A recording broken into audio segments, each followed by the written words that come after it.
Hello everybody, this is Big Stack Numismatics. It is Saturday, September 24th, and we have a blustery rainy day outside as we start fall here. But really great to be here. I want to welcome all of my fellow coin collectors out there, and I'm excited. I have another early commemorative to show you that I picked up for my collection. First, I do have my checklist for my early American commemorative coins. I'm going to let you take a glance at that. We have 16 of them so far. And I like to mention this when I do these videos. Having a checklist like this reminds me when I would collect baseball cards as a kid, and you'd get some cards you'd actually get would be a checklist, and then you could use that to see which ones you still needed and all that kind of business. But anyway, we're on to number 17. What we have here is a Columbia commemorative from South Carolina, 1936, and it celebrates the sesquicentennial. Sesquicentennial, is that right? I always mess that one up.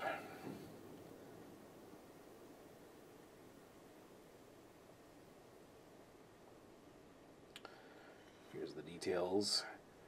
MS66 as graded by PCGS. Does have the green bean up there.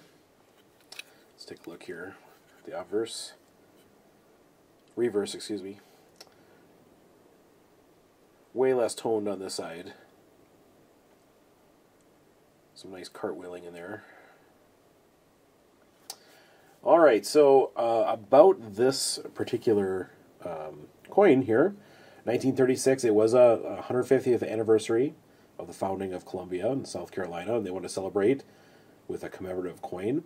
Interestingly, this same design was struck at 3 different mints, and they later stopped doing this because of abuses, things like that. The sculptor for this was A. Wolfe Davidson.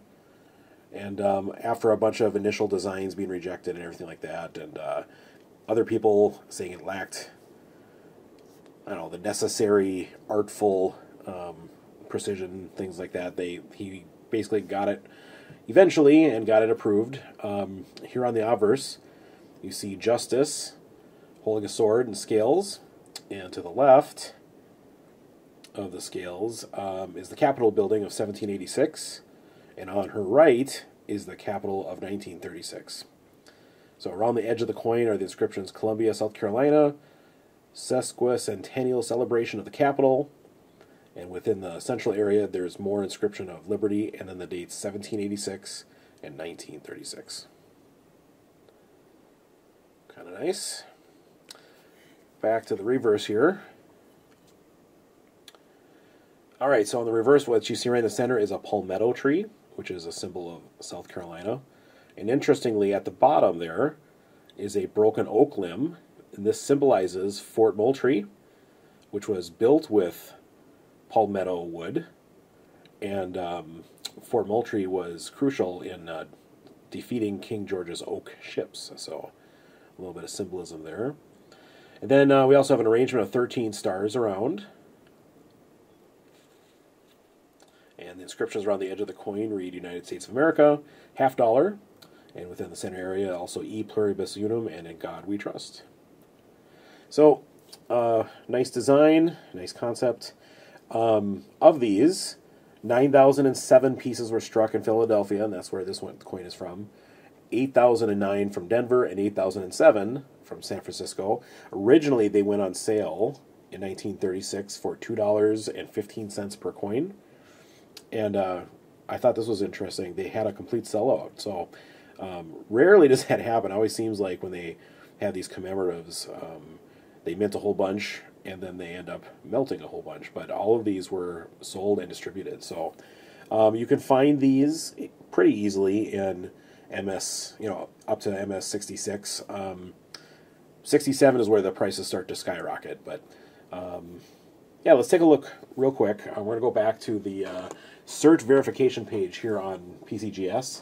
You can see that there is 568 of these in MS66, at least according to PCGS, and they have 153 that grade higher than that.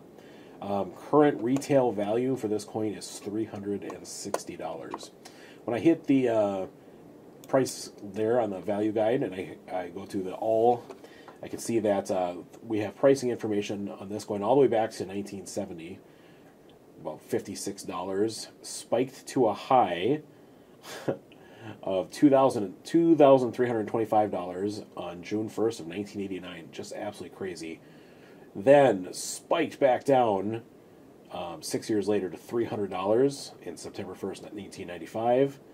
Climbed back up to a high of $535 in 2007. And then kind of back down, and now over the last, let's just say 2 years, it's gone appreciated, at least from a retail perspective, from about $285 to $360. So with that in mind, I felt like the MS66 was a good price point for me. I'm trying to get all of these early commemoratives in as good a condition as I can, but some of them is going to be impossible to do, as I look at some of the more rare ones. But this was the right price point, So it's like when you look at all of the different prices that are out there, a 65 compared to a 66 was not that much of a jump and hike in the price. So I was happy to go for the 66. So let's take another quick look here. See if we can get it a little closer. Some faint color in the tone.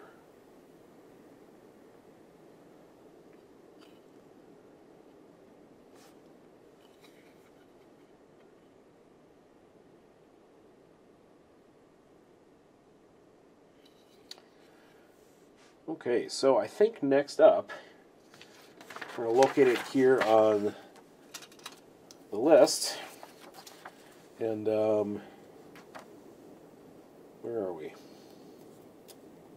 Right here. So here we go, the 1936 Columbia, South Carolina Sesquicentennial $50. So we're going to go ahead and get that.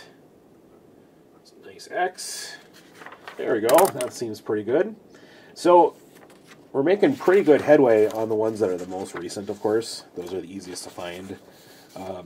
Some of these are going to be a little bit more challenging as we go. What I'm hoping to do is, now that there's more coin shows happening near me, I'm hoping to be able to find some of these that maybe are not as common. But it all comes down to price, I guess, right? So I really have, over time, started enjoying the hunt for these commemoratives and trying to find one that kind of fit my standard. Obviously, I want the coin to have a certain appeal to it. There's ones you can find in MS66 that were cheaper than this, but the coin itself was not, didn't look as nice. But as I drop this on the floor, way to go, big stack. All right, yeah. So I'm going to keep at it. Last week I did an ancient coin, and this week another early commemorative. So I'm just having fun and just trying to expand my knowledge and my collection. So I hope you enjoyed this video, and would love to see you back. This is Big Stack of Numismatics. If you don't mind, I would love to have you subscribe and hit that like button. It helps me out a ton, and I sure appreciate it. And I hope you have a great rest of your weekend. Take care.